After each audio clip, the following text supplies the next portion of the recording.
नमस्कार दोस्तों, आज का हमारा जो विषय है वो है यशोधरा काव्य में अंगिरस।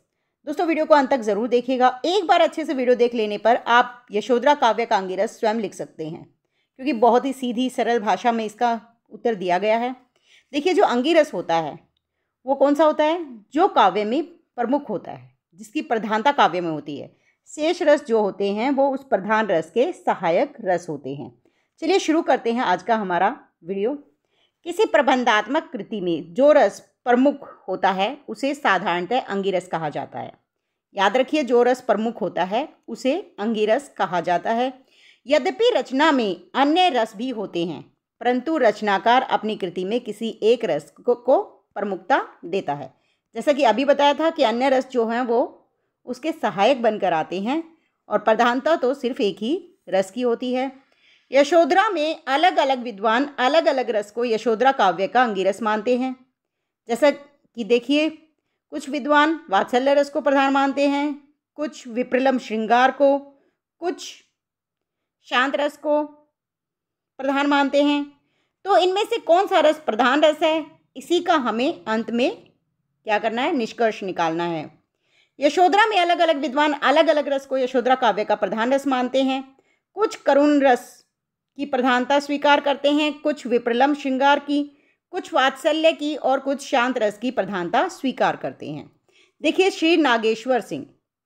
अब नागेश्वर सिंह किस रस को प्रधान मानते हैं? यशोधरा में करुण और वात्सल्य की प्रधानता है। इनका कहना है कि यशोधरा में दो रसों की प्रधानता है, एक करुण रस की और दूसरे वात्सल्य रस की।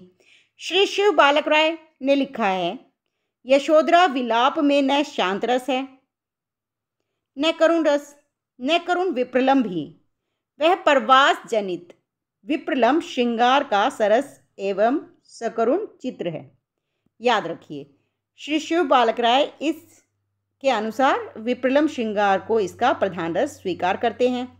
डॉक्टर वासुदेव नंदन ने यशोधरा को शांत रस प्रधान काव्य स्वीकार किया है। याद रखिए, शांत रस प्रधान किसने स्वीकार किया है? डॉक्टर वासुदेव नंदन। दोस्तों वीडियो अच्छी लग रही है और यदि आप हमारे चैनल पर नए हैं तो चैनल को सब्सक्राइब कर लीजिए, साथ में बेल आइकन प्रेस कर लीजिए ताकि इसी तरह की वीडियोस के नोटिफिकेशन आप तक पहुंच सके। वीडियो को लाइक शेयर करना ना भूलें। आपका सब्सक्राइब करना, लाइक शेयर करना हमारे लिए मोटिवेशन होता है आपके लिए और अच्छी वीडियोस बनाने का। चलिए आगे पढ़ते हैं। यशोधरा को विप्रलंब श्रृंगार प्रधान काव्य मानेंगे, किंतु इस काव्य में विप्रलंब श्रृंगार का परिपाक हो ही नहीं पाया है। अब विप्रलंब श्रृंगार क्या होता है? देखिए दोस्तों, जो विप्रलंब श्रृंगार होता है उसमें नायक नायिका के जो संयोग चित्र होते हैं वो दिखाने आवश्यक होते हैं, ताकि संयोग चित्र हमारे मन में उभर सके।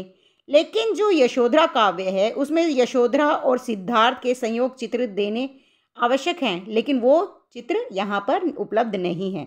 समग्र काव्य पढ़ने के बाद भी पाठक के मन में श्रृंगार का स्थायी भाव रतिपूर्णतः प्राप्त नहीं कर पाता।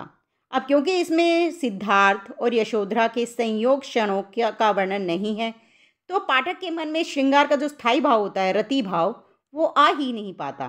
तो ऐसे में विप्रलंब श्रृंगार को प्रधान रस मानना उचित नहीं है।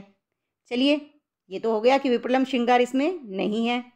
कुछ विद्वान यशोधरा को करुण रस प्रधान स्वीकार करते हैं। करुण रस वहाँ होता है कहाँ?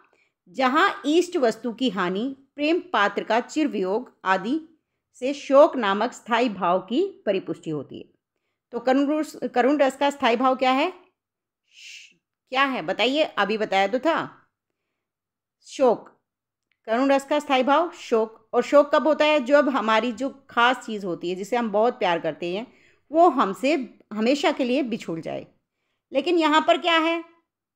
यहाँ पर यशोधरा और सिद्धार्थ का जो वियोग है वो हमेशा के लिए नहीं है। यशोधरा को पता है कि सिद्धार्थ उससे मिलने वापस जरूर आएंगे। जब उन्हें सिद्धि प्राप्त हो जाएगी तो वो वापस यशोधरा के पास ही आएंगे। तो ऐसे में करुण रस का होना सही नहीं है।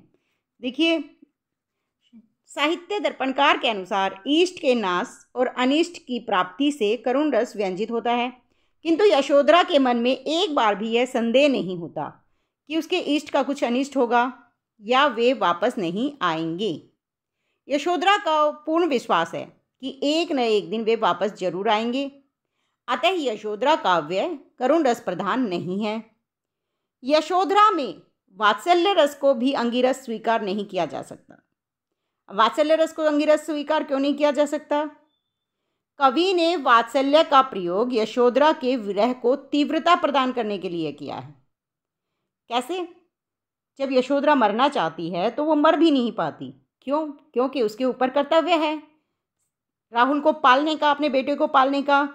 तो ऐसे में उसकी जो विरह व्यथा है उसे तीव्र रूप में दिखाने के लिए वात्सल्य का वर्णन किया गया। कवि का उद्देश्य वात्सल्य रस को प्रधानता देना नहीं है। काव्य का समग्र प्रभाव भी वात्सल्य के रूप में नहीं पड़ता। अतः यशोधरा को वात्सल्य रस प्रधान काव्य नहीं कहा जा सकता। अब रही बात शांत रस की, तो यही वह रस है जिसकी प्रधानता यशोधरा काव्य में हम पाते हैं। काव्य पढ़ने के बाद पाठक के मानस में यशोधरा की ये पंक्तियां गूंजती हैं। कौन सी पंक्तियां? मेरे दुख में भरा विश्व सुख, क्यों न भरूं फिर मैं हामी। बुद्धम शरणम धर्मम शरणम संघम शरणम गच्छामि। देखिए, जो अंतिम पंक्तियां हैं वो शांत रस में परिणित हो रही है।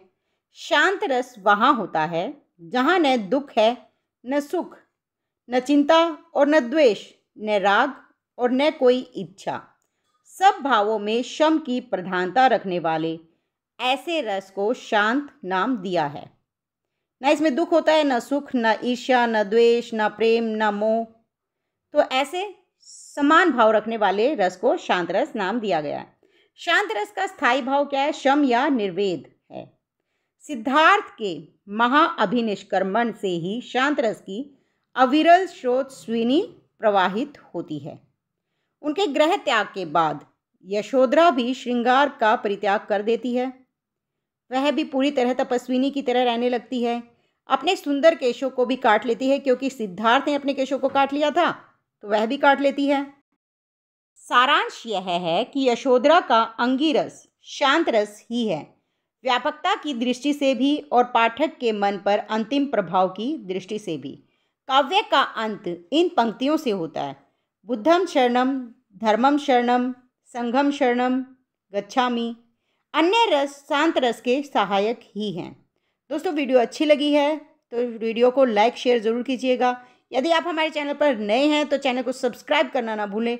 साथ में बेल आइकन प्रेस कर लीजिए ताकि अगली वीडियो का नोटिफिकेशन आप तक आसानी से पहुंच सके। तब तक के लिए धन्यवाद।